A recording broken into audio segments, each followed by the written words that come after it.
بسم الله الرحمن الرحيم رب زدني علما.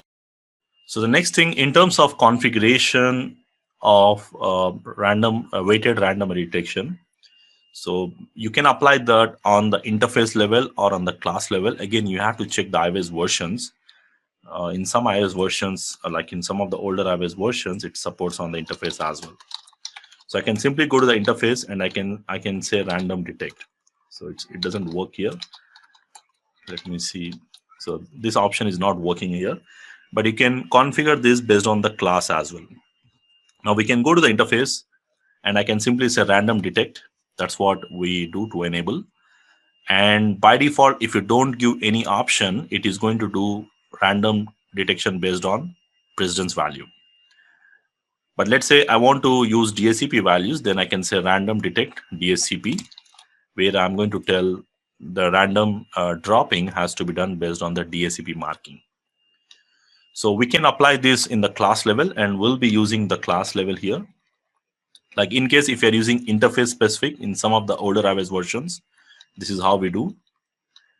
Here you can see this random detect. Once we do this, then I can also configure the precedence value. This is your precedence value 0, and this 10, 25, and 5. So this 10 represents the minimum threshold value, and the 25 represents the maximum threshold value, and this is going to be the mark probability denominator, the NPD value, which means out of one packet for every 5, 1/5 of the packets will be dropped in case if there is any congestion. So in case if the limit goes beyond 10. A similar way, we can use different marking with the different value ranges. Again, you have to see the actual output queue length. Accordingly, you have to decide these values.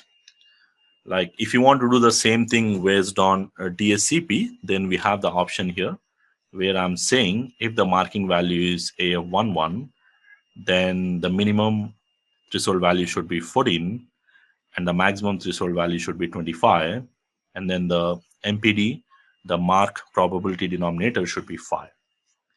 So and then this can change depending upon the different marking values. So mostly for EF traffic there will be no drop, so we don't configure for the EF, because EF, anything marking with the EF is considered as high priority traffic and there's no drop probability bit for that. So for AF values, we can define what will be the limit. So in case if any traffic coming with this marking, and if it is going beyond this limit, it will do randomly, it will drop 1 out of 5 packets. So you can verify this by using show interface random detect or show queuing options. But again, here we can also configure based on the class.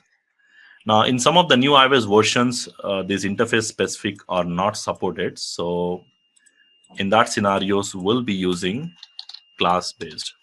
So what I can do is I can simply create one policy, and let's say I want to do it for all the default traffic. Let's assume we don't have any classifications, but we'll see that in the next example. We can simply say random detect, and then I can say the random detect has to be done based on the precedence value, or it has to be done based on the DSCP values. So if I go with the precedence, now again, precedence, simple numbers, I can just enable precedence. And then for precedence, again, the marking with 0, now you can start giving the minimum threshold value, let's say 10, and the maximum threshold value, let's say 30. And then you can define the mark probability denominator, that is, let's say 5, 1 out of every 5 packets should be dropped.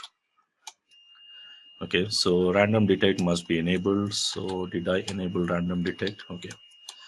So first you have to enable the random detect before you start doing this.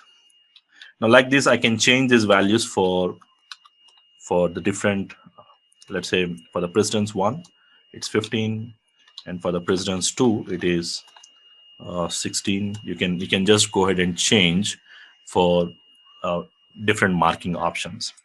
Okay, so this is one example where we can configure the weighted random detection. So it's also called as class based.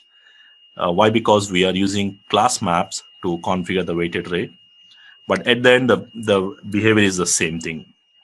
So you can directly configure on the interface in some of the iOS versions, but again in most of the new iOS versions you may if the interface specific is not supported, you can go ahead and configure with the class maps and the policy maps.